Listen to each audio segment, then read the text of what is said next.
Salut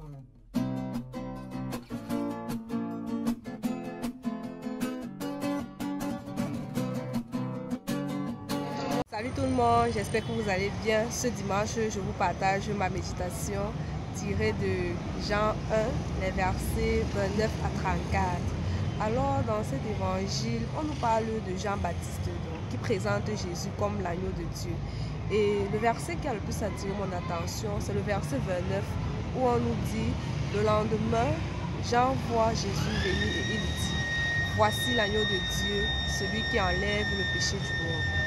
Moi, en méditant sur ce verset, c'était un peu comme si c'était à moi que Jésus s'adressait, non? Il dit: voici l'agneau de Dieu qui enlève le péché du monde. Et je me rendais compte que beaucoup de fois, je n'ai pas foi en cette parole-là.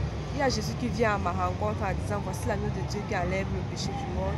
Mais beaucoup de fois, je reste bloquée dans mon passé, je reste bloquée dans ma culpabilité, dans l'esprit de ne pas vouloir laisser passer. Et Jésus vient encore aujourd'hui me dit: voici l'agneau de Dieu qui enlève le péché du monde. Donc il vient par son esprit de baptême me rendre libre, me guérir de tout. Et je lui disais encore vraiment: merci Seigneur, agneau de Dieu qui enlève le péché du monde, prends pitié de moi. Et au verset 32 également, on nous dit: Jean fit cette déclaration. Il voit l'Esprit Saint qui descendait sur Jésus comme une colombe et il restait sur lui. Jean rend témoignage de ce qu'il a vu, de ce qu'il a écouté dans la prière.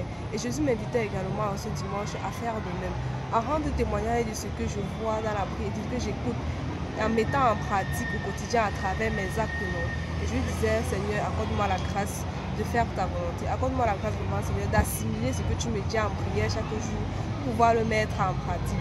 Je lui demandais la grâce de me délivrer de l'égoïsme qui nous entrave, de me délivrer de tous mes sentiments pessimistes, de tous mes sentiments de tristesse, et qu'il m'accorde vraiment de prendre encore conscience que je suis comblée de son Esprit Saint et que je dois laisser son Esprit Saint agir en moi au quotidien. Donc merci Seigneur, bonne méditation à toi, bon dimanche et à la prochaine.